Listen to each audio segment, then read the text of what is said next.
Everyone, welcome to DC teachers academy. आज हम इस वीडियो में बात करेंगे शिक्षण कौशल के पार्ट 6 के बारे में।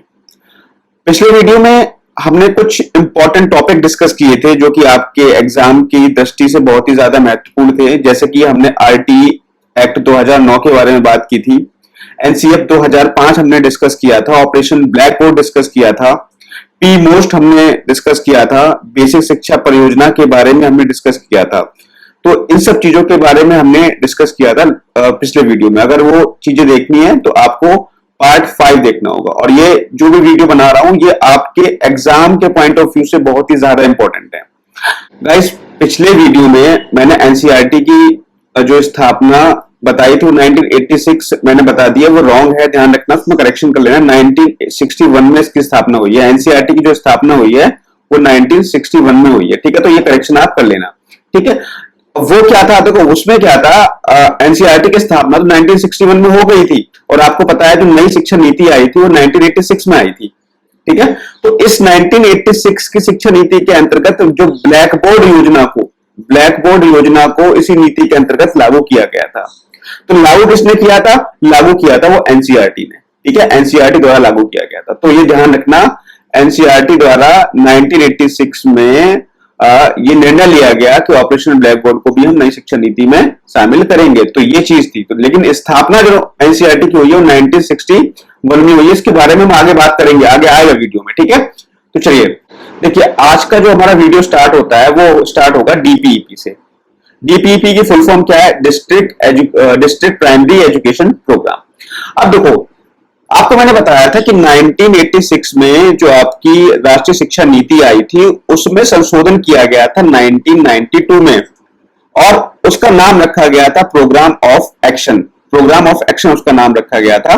और इसी संशोधित राष्ट्रीय शिक्षा नीति 1992 में यह निर्णय लिया गया कि डीपीईपी को प्रारंभ किया जाएगा। और तो इसी के अंतर्गत 1994 में डीपीईपी को प्रारंभ कर दिया गया। तो डीपीईपी का प्रारंभ हुआ 1994 में प्रारंभ हुआ है, ये ध्यान रखना, ठीक है। क्यों प्रारंभ हुआ था? शिक्षा को सर्वसुलभ बनाने के लिए, ठीक है। अब देखो यहाँ पे इसका इंपॉर्टेंट ये भी है कि देखो इसको ना विश्व बैंक की वित्तीय सहायता प्राप्त हुई थी, तो वित्तीय सहायता से की मदद से इसको प्रारंभ किया गया था। और इसका लक्ष्य क्या था? इसका लक्ष्य था सभी को शिक्षा दिलाना, बच्चों को स्कूल में बनाए रखना, शिक्षा के स्तर में सुधार करना, समाज के विभिन्न वर्गों में असमानता कम करके साथ साथ काम करना। ये इसका क्या था? लक्ष्य था। और इन लक्ष्य की प्राप्ति के लिए उसने मतलब 5 वर्ष का समय उसको दिया गया था, ठीक है। तो 5 वर्ष के अंदर इसको अपना लक्ष्य प्राप्त करना था। अब यहां पर देखो, यहां पर इसकी कुछ इंपॉर्टेंट पॉइंट और हैं कि डीपीईपी के कार्यक्रम को 3 चरणों में लागू किया गया है। कितने चरणों में? 3 चरणों में। तो जो पहला चरण था, पहले चरण में देश के 7 राज्य लिए गए, देश के 7 राज्य और 42 जनपदों में इसको लागू किया गया। जैसे राज्य की बात करें तो मध्य प्रदेश, असम, हरियाणा, महाराष्ट्र, कर्नाटका, तमिलनाडु, केरल, ठीक है। तो ये इसके 7 राज्यों में इसको लागू किया गया और 42 जनपदों में लागू किया गया फर्स्ट फेज में, मतलब पहले चरण में, ठीक है। अब बात करें कि द्वितीय चरण की, हम बात करें तो द्वितीय चरण में इसको उत्तर प्रदेश, ठीक है, और कार्यक्रम में भाग ले रहे 7 राज्यों के 50-60 जनपदों में इस कार्यक्रम का विस्तार किया गया। तो जो इसका सेकंड फेज था, सेकंड फेज में इसमें क्या हुआ? उत्तर प्रदेश को शामिल कर लिया गया, ठीक है। इसके अलावा गुजरात को शामिल कर लिया गया, हिमाचल प्रदेश को शामिल कर लिया गया और उड़ीसा को शामिल कर लिया गया। ये 4 नए राज्यों को इसमें शामिल किया गया, उत्तर प्रदेश, गुजरात, हिमाचल प्रदेश, उड़ीसा। इसके अलावा जो पहले से 7 राज्यों में जो 7 राज्य थे वो पहले से 42 जनपदों में चल रहा था। अब इसका विस्तार करके इसको 50 से 60 जनपद इसमें और जोड़ दिए गए, ठीक है। तो कहने का मतलब इसका ये तो इतना इंपॉर्टेंट है नहीं, बस आपको मेनली क्या ध्यान करना है, स्टेट्स ध्यान रखिए कि फर्स्ट फेज में इसको 7 स्टेट में लागू किया गया, सेकंड में 4 स्टेट और जोड़ दी गई, उत्तर प्रदेश, गुजरात, हिमाचल प्रदेश और उड़ीसा। ये आपको ध्यान रखना है, बस बाकी कुछ ध्यान नहीं रखना है। अब आ जाओ, एक चीज और भी है, क्योंकि हम यूपी का एग्जाम दे रहे हैं तो यूपी के एग्जाम में ध्यान रखना कि 1997 में जो डीपीईपी का द्वितीय फेज था, द्वितीय चरण था, उसमें उत्तर प्रदेश राज्य को शामिल किया गया था। उत्तर प्रदेश राज्य के कितने डिस्ट्रिक्टों को शामिल किया गया, कितने जनपदों को शामिल किया गया? तो वो ध्यान रखना, 22 जनपदों को शामिल किया गया। ठीक है। और इनका चयन राष्ट्रीय महिला साक्षरता की अपेक्षा निम्न महिला साक्षरता के आधार पर किया गया था। जनपद के नाम देख लो, जनपद के नाम है ये बरेली, सोनभद्र, ललितपुर, बलरामपुर, जेपी नगर, संत कबीर नगर, रामपुर, बहराइच, बाराबंकी, श्रावस्ती, फिरोजाबाद, हरदोई, देवरिया, बस्ती, शाजापुर, मुरादाबाद, पीलीभीत, लखीमपुर, गोंडा, सिद्धार्थनगर और महाराजगंज व बदायूं।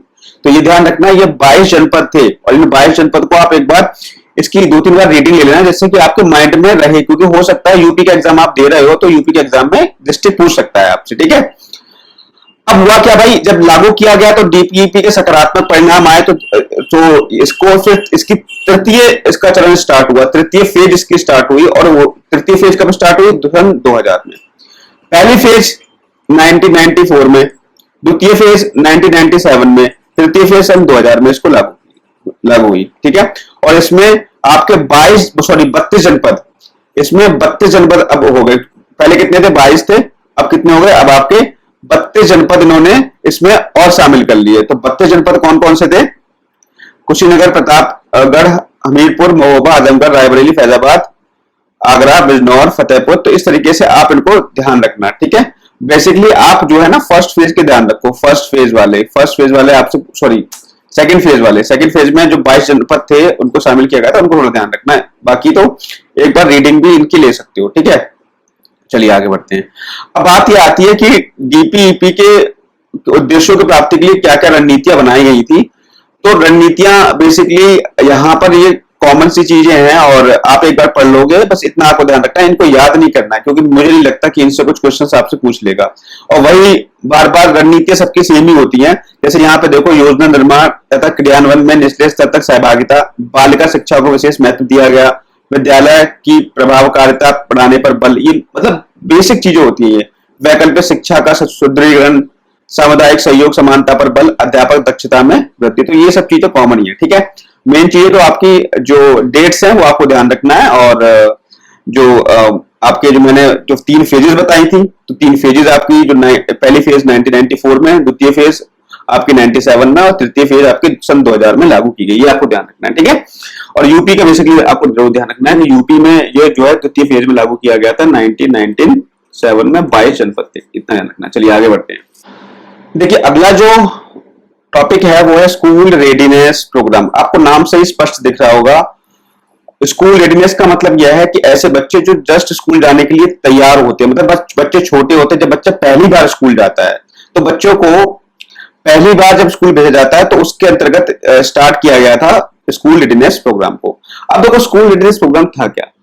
आपको पता है कि जो बच्चे पहले क्या होता था, कक्षा 1 में सीधे भाग ले लेते थे, तो ये देखा गया कि ऐसे बच्चे जो पूर्व प्राथमिक केंद्र मतलब आंगनबाड़ी या नर्सरी विद्यालय में शिक्षा पाकर जब स्कूल आते कक्षा 1 में प्रवेश करते हैं, तो वे बच्चे जल्दी सीख जाते हैं जो सीधे कक्षा 1 में प्रवेश करते हैं। देखो एक बच्चा कक्षा 1 में सीधे प्रवेश कर रहा है, एक दूसरा बच्चा है जो प्री प्राइमरी में पढ़ के आया, मतलब आंगनबाड़ी में पढ़ के आया या पूर्व प्राथमिक केंद्र में पढ़ के आया, अगर वो कक्षा 1 में एडमिशन ले रहा है और एक बच्चा डायरेक्टली कक्षा 1 में एडमिशन ले रहा है, तो जो पूर्व प्राथमिक केंद्र में पढ़ के आया है वो उस कंटेंट को जल्दी समझ लेता है, तो ये चीज ऑब्जर्व की गई थी किसमें? प्राइमरी स्कूल की एजुकेशन में, ठीक है। तो बच्चों में शिक्षा के प्रति रुचि उत्पन्न ना हो, ठीक है। और कभी कभी ऐसा भी होता है कि बच्चे जब कक्षा 1 में चले जाते हैं तो उनको कुछ चीज समझ में नहीं आती, तो क्या होती है, उससे अरुचि उत्पन्न हो जाती है बच्चे के अंदर शिक्षा के प्रति। और कभी कभी ऐसे बच्चे जो होते हैं वो अन्य बच्चों के साथ नहीं चल नहीं पाते। जैसे मान लो कोई बच्चा अच्छी एजुकेशन लेके आया, प्री प्राइमरी पढ़ के आया है, उसके पेरेंट्स अच्छे एजुकेटेड हैं, वो कक्षा 1 में एडमिशन ले रहा है, तो ऑब्वियस सी बात है कि वो पढ़ाई में सही होगा इन रेस्पेक्ट टू जो बच्चा डायरेक्टली 1 में एडमिशन ले रहा है, ठीक है।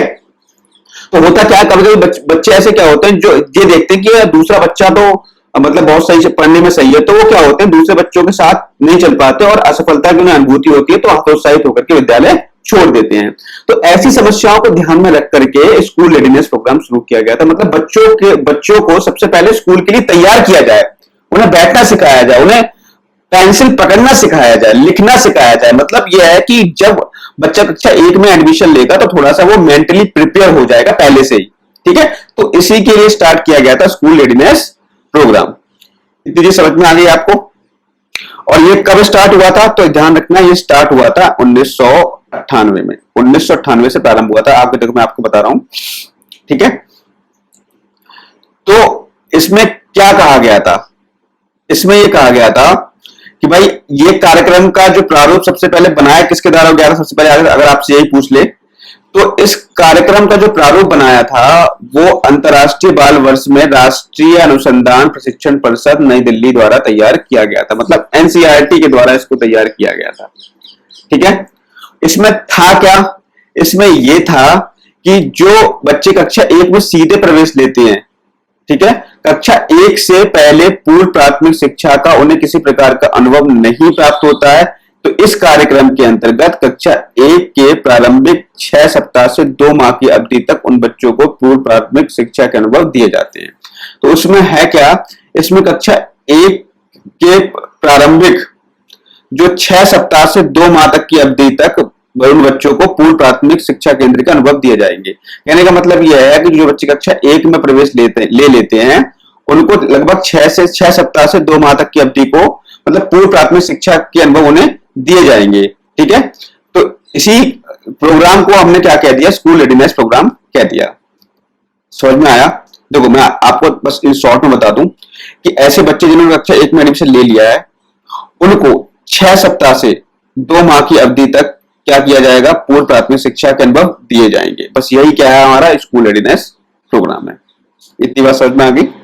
और क्या था इसमें, और यह था कि इसमें बच्चों को प्राथमिक विद्यालय में प्रवेश लेने के पश्चात ही मानसिक, शारीरिक, संवेगात्मक और सामाजिक रूप से तैयार किया जाता है, जिससे कि वे कक्षा 1 की विषय वस्तु को आसानी से समझ सके। बस यही है। स्टार्ट कब हुआ था मैंने बता दिया, 1998 में स्टार्ट हुआ था, नोट कर लेना इसको, ठीक है। चलिए स्टार्ट। अब देखिए, अब आते हैं हम अगले टॉपिक पर, जो कि है संपूर्ण साक्षरता अभियान।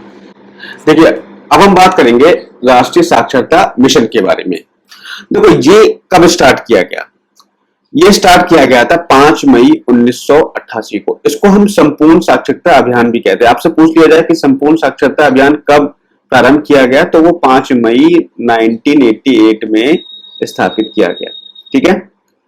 और इसके अलावा इसका उद्देश्य क्या था, उद्देश्य ये था कि वर्ष 2007 तक साक्षरता का कम से कम 75% न्यूनतम स्तर प्राप्त करना है। कम से कम 75% पर्सन जो हैं वो इतना हो जाए कि वो उस चीज को पढ़ सके, मतलब साक्षर बन सके, ठीक है। तो 75% न्यूनतम स्तर प्राप्त करना था। कब तक, 2007 तक।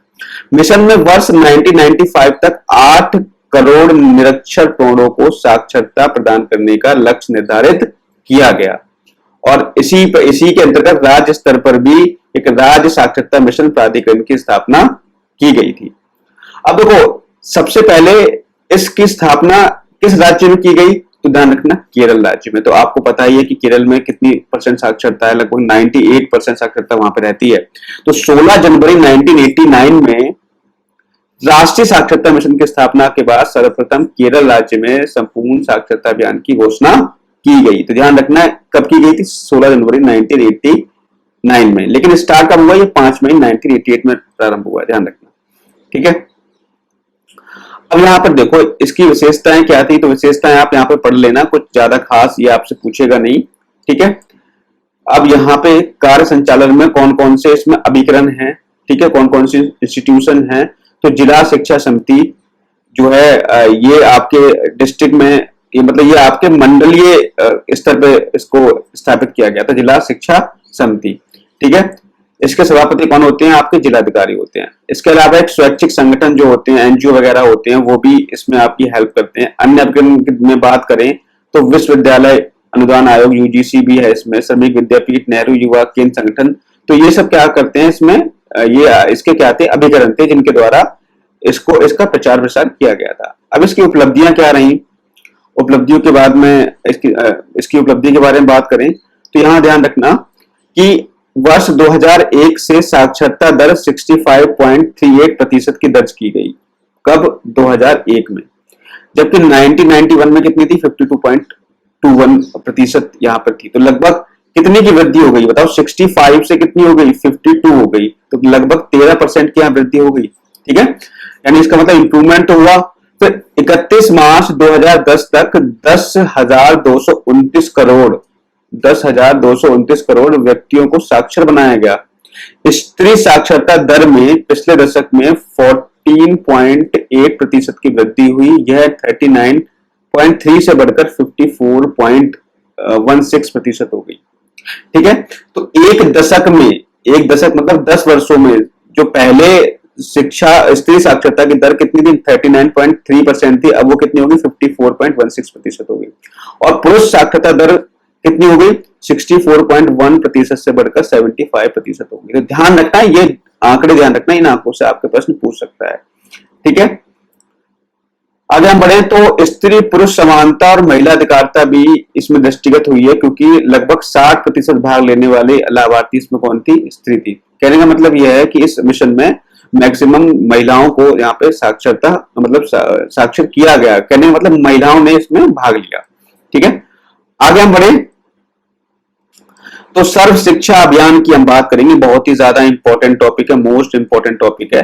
ठीक है, सर्व शिक्षा अभियान। अब देखो सर्व शिक्षा अभियान ये कब स्टार्ट किया गया, तो ये आपका 2001-2 में।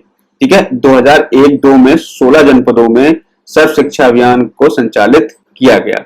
तो ये किस लिए था, ये प्रारंभिक शिक्षा कक्षा 1 से 8 तक के जो सार्वभौमिक लक्ष्य को एक निर्धारित समय अवधि में प्राप्त करने के लिए यूपी सरकार द्वारा लागू किया गया था 2001-2 में। ठीक है, केवल 16 जनपदों में।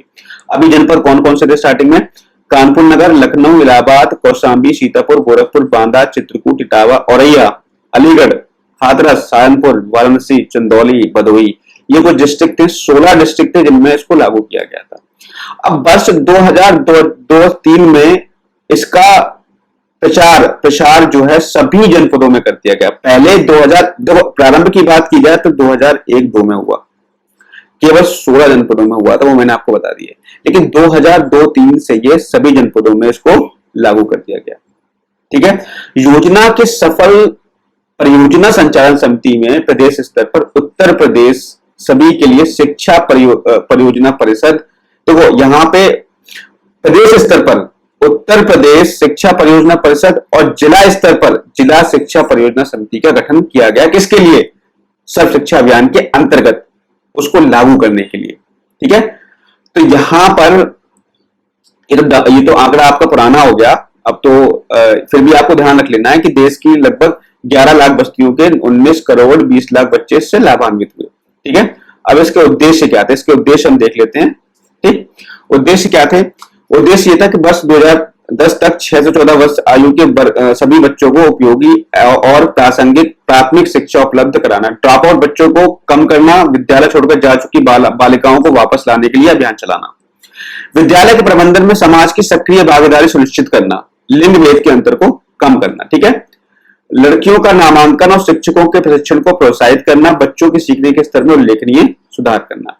ठीक, तो यहां पर ये चीजें थी। बाकी संस्थागत सुधार क्या किए गए, संस्थागत सुधार में आपकी देखो सर्व शिक्षा अभियान के अंतर्गत केंद्र व राज्य सरकार शिक्षण प्रसारण व्यवस्था की कार्यकुशलता हेतु प्रयास करेंगे, जिसमें शैक्षिक प्रशासन, विद्यालयों की संप्राप्ति स्तर, वित्तीय मुद्दे, विकेंद्रीकरण, सामुदायिक स्वामित्व, पर्यवेक्षण, मूल्यांकन, बालिका शिक्षा की स्थिति आदि शामिल है। मतलब बालिका शिक्षा पर यहाँ पे काफी ज्यादा जोर दिया गया था। ठीक है, तो कहने का मतलब ये चीजें, बाकी ये इतनी इंपॉर्टेंट नहीं है, जो मैंने आपको यहाँ बताया वो ये इंपॉर्टेंट है। बाकी ये तो आप एक बार पढ़ लेना, ज्यादा इतना इंपॉर्टेंट नहीं रखता है। ठीक है, यहाँ पे एक बार इसको पढ़ लेते हैं। देखिए चर्चा करें सर्व शिक्षा अभियान के अंतर्गत 2007 तक प्रारंभिक शिक्षा, 2010 तक उच्च प्राथमिक शिक्षा के सार्वभौमिक लक्ष्य निर्धारित किया गया। इन लक्ष्यों की प्राप्ति कहां तक हुई है, तो ये आप एक बार डाटा देख लेना, गूगल कर लेना इसको। ठीक है, तो वहां पे आपको मिल जाएगा। फिलहाल इतना इंपॉर्टेंट है नहीं, लेकिन फिर भी अगर आप करना चाहो तो कर सकते हो। ठीक है, आगे बढ़ते हैं। तो यहाँ पे देखो सर्व शिक्षा अभियान जो वार्षिक आख्या 2012-13 आई थी, तो उसके अंतर्गत देखो कहां तक इसमें वित्तीय पोषण दिया गया है। तो जो नवी पंचवर्षीय योजना आई थी उसमें भारत सरकार 85% देती है और यूपी गवर्नमेंट ने 15% कंट्रीब्यूशन किया था। ठीक है, मतलब ये वित्तीय पोषण मतलब ये कितना पैसा दिया जा रहा है किसके द्वारा। तो नवी पंचवर्षीय योजना में केंद्र दे रही थी 85% और अपना यूपी दे रहा था 15%। ठीक है, 10वीं में 75-25 कर दिया गया। ठीक है, 11वीं में 65-35 हो गया, बस 2009 में 65-35 हो गया, 2010 में 60-40 है। ठीक है, ध्यान रखना। और 11 में 65-35, अब देखो अभी जो चल रहा है ना आपका वो 65-35 चल रहा है करंटली में। ठीक है, लेकिन स्टार्ट जब हुआ था 9वीं पंचवर्षीय, पूछ सकता है कि 9वीं पंचवर्षीय योजना में सर्व शिक्षा अभियान के अंतर्गत केंद्र सरकार द्वारा वित्तीय पोषण की कितनी प्रतिशत धनराशि थी, तो आप कहोगे सर 85%।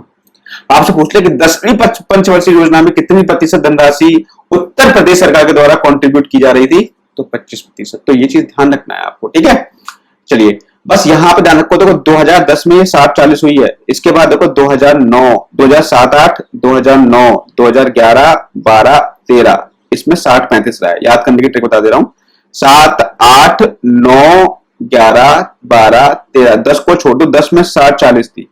ठीक है, बाकी 9वीं 10वीं में याद कर ही लोगे। सबसे पहले जो है आपकी 85-15 रही, फिर 75-25 रही। ठीक है, तो देखिए आज के वीडियो में हम इतना ही रखते हैं क्योंकि वीडियो बड़ा हो जाएगा और बाकी जो आपके अगले वीडियो में हम डिस्कस करेंगे वो होगा आपका NPEGEL, national programme for education of girls at elementary level. ठीक है, एलिमेंट्री लेवल पर जो ये योजना स्टार्ट की गई थी केंद्र सरकार के द्वारा, इसके बारे में बात करेंगे। फिर इसी के अंतर्गत आगे आएगी KGBV, कस्तूरबा गांधी आवासीय बालिका विद्यालय स्टार्ट किए गए थे। फिर हम बात करेंगे हम ECCE के बारे में, प्रारंभिक बाल देख रेख एवं शिक्षा, early child care and education, इसके बारे में बात करेंगे। फिर हम राष्ट्रीय बाल श्रम परियोजना के बारे में बात करेंगे। फिर MDM के बारे में बात करेंगे। एक टॉपिक आपका रहेगा, कुछ भी नहीं छूटेगा, कुछ भी नहीं छोड़ूंगा मैं। ठीक है, चिंता ना करो, बस आपको करना क्या है, इसको मैक्सिमम शेयर करना है, सब्सक्राइब करना है, लाइक करना है। जितना ज्यादा शेयर सब्सक्राइब मिलेगा उतना जल्दी ही ये खत्म होगा। ठीक है, मिलते हैं नेक्स्ट वीडियो में। Thank you, have a nice day.